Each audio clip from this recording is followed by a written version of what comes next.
Hello everyone, আসসালামু আলাইকুম। সবাইকে প্রীতি শুভেচ্ছা জানিয়ে শুরু করছি আজকের এই ভিডিও। আজকে আমি আলোচনা করব আপনাদের সাথে টি এস্টেট ক্যালকুলেট নিয়ে। টি এস্টেট হলো একটা ফর্মুলা যেটা আপনি দেখতে পাচ্ছেন।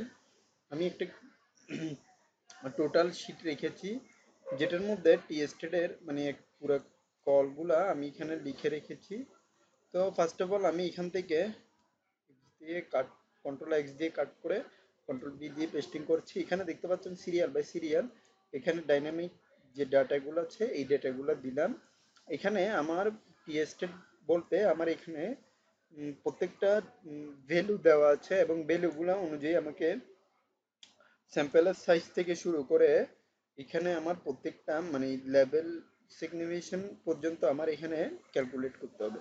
তো বেসিক্যালি এইটা হচ্ছে একটা গার্মেন্টস সেক্টরের ওটিআর এর কাজ। যারা গার্মেন্টস রিলেটেড কাজ করে তারাই একমাত্র বুঝবে এই ভিডিওটা। তো গার্মেন্টসের মধ্যে আমি যে ফরম্যাটটা আপনাদেরকে দেখাবো, তো সেটার এই ফরম্যাটের মধ্যেই আওতাধীন। তো আমি এখান থেকে দিব হচ্ছে প্রথমত ফার্স্ট ব্র্যাকেট ওপেন করব। ফার্স্ট ব্র্যাকেট ওপেন করার পরে এইখান থেকে আমি দিব হচ্ছে আমার যে ক্যালকুলেটর মোট সংখ্যা রয়েছে সেই মোট সংখ্যা দিব। মোট সংখ্যা দেওয়ার আগে আমি বলে রাখি এখান থেকে আমি যে ফরম্যাটটা দিব সেটা হচ্ছে আমার সাতের অর্থাৎ স্যাম্পলের শর্টটা দিব। তারপর হচ্ছে আমি মাইনাস করব হচ্ছে আমার টোটাল যে পপুলেশনের মানে যে সিস্টেম ওয়েটা রয়েছে সেই সিস্টেম। দেন হচ্ছে আমি ব্র্যাকেট দিব যেটা হচ্ছে ফাংশনালি ভাবে আমাকে বসাতেই হবে। তো এখান থেকে আমি স্ল্যাশ ইউজ করব। এখানে আমি দিব হচ্ছে এস্টিমেট, অর্থাৎ আমার এখানে এস্টিমেট এসটি ডেট যেটা হচ্ছে আমার মানে হচ্ছে এটার একটা শার্টের মানে স্টেটের যে ভ্যালুটা সেটাই দিতে হবে কোনো একটা কাটিং এর। মানে আমার এখানে পার্টের যে মানে সংখ্যা থাকে, ধরুন একটা শার্টের মধ্যে দুইটা পার্ট রয়েছে।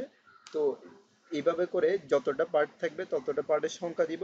তারপরে এইখানে স্ল্যাশ দিব, লিখবো হচ্ছে এস কিউ আর টি, সরি আর টি, দেন ফার্স্ট ব্র্যাকেট। এখান থেকে আমি লাস্টে যে ফরম্যাটটা দিব সেটা হচ্ছে আপনার এই 40, যেটা হচ্ছে আমার সাইজ অর্থাৎ গড়হারের সাইজ যেটা রয়েছে সেটা দিব, ব্র্যাকেট ক্লোজ দিয়ে এন্টার দিব।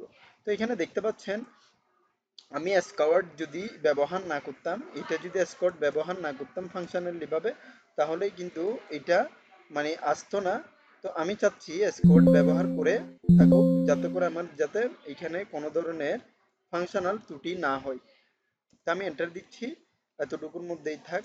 তো স্কোয়াড ব্যবহার করলে আমার এখানে আসছে 0.32। আর যদি স্কোয়াড ব্যবহার না করি অর্থাৎ যখন আমি এন্টার দিচ্ছি এখানে আসছে 00625। তো তাই আমার এখান থেকে স্কোয়াডটা ব্যবহার করব যেটা হচ্ছে আমার মাল্টিপল সংখ্যার ক্ষেত্রে নির্ধারিত একটা সংখ্যা সূচক হিসাবে কাজ করে। তো আমার এখান থেকে আমি ভ্যালু বের করব যেটা হচ্ছে আমার মালের কোটেশনটা। আমি এখান থেকে টোটালি মানে এখান থেকে বের করে দিব। তো বের করার জন্য আমার যে ফরম্যাটটা ব্যবহার করতে হবে সেটা হচ্ছে টি ডিস্ট, অর্থাৎ টি দেওয়ার পরে ডট দিব, তারপর হচ্ছে D I S T, T dist দিয়ে ফার্স্ট ব্র্যাকেট দিব। ফার্স্ট ব্র্যাকেট দেওয়ার পরে এইখান থেকে অর্থাৎ আমার যে ফরম্যাটটা রয়েছে সেই ফরম্যাটটা আমি এইখান থেকেই দিব। ফরম্যাটটা হচ্ছে আমার টি স্টেটের যে ফর্ম রয়েছে সে ফর্ম। দেন হচ্ছে আমি কমা দিব। কমা দেওয়ার পরে এখান থেকে আমি দিব স্যাম্পল সাইজের ফরম্যাট। তারপরে আমি মাইনাস করব ফাংশনাল কির ক্ষেত্রে এখানে ওয়ান ব্যবহার করব। ওয়ান ব্যবহার করার পরে এখান থেকে আমি কমা দিব। কমা দেওয়ার পরে এইখান থেকে আমি যে ফরম্যাটটা দিব সেটা হচ্ছে নাম্বার অফ টেলস, অর্থাৎ আমার নাম্বারের যে সংখ্যা, অর্থাৎ প্রত্যেকটা কাপড় এখানে জোড়া তালি লাগানোর পরে কয়টা সংখ্যক কাপড় এখান থেকে তৈরি হবে সেই সংখ্যার কাপড়গুলার ফরম্যাটটা এইখানেই বসবে। তো আমি এখানে একটা কাপড়ের সংখ্যাই দিয়ে দিলাম। তো এখান থেকে আমি রটা প্রেস করলাম। তো এখান থেকে ব্র্যাকেট ফাংশনালি ভাবে ব্র্যাকেট দিয়ে এন্টার দিলাম।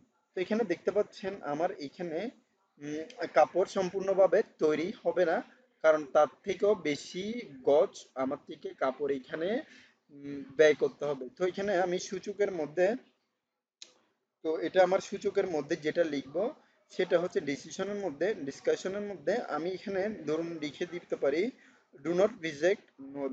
তো আমি এখানে লিখবো ডু নট রিজেক্ট। তো এতটুকুর মধ্যে জাস্ট আমার কাজ শেষ। আমি এই এতটুকুর মধ্যে লিখে দিলাম, তারপরে এখান থেকে টান দিলাম। তো মোটামুটি আমার কাজ এতটুকুর মধ্যে আমি শেষ করে ফেলেছি। আজকের ভিডিওটা আমি এতটুকু পর্যন্ত রাখছি। পরবর্তী ভিডিওর আমন্ত্রণ জানিয়ে এখানে শেষ করে দিচ্ছি। তো যদি ভিডিওতে কোনো প্রকার ভুল থাকে অবশ্যই আমাকে কমেন্ট বক্সে জানাবেন। আজকের ভিডিও এত পর্যন্ত, পরবর্তী ভিডিও আমন্ত্রণ জানিয়ে এখানে শেষ করছি। ধন্যবাদ সবাইকে, আসসালামু আলাইকুম।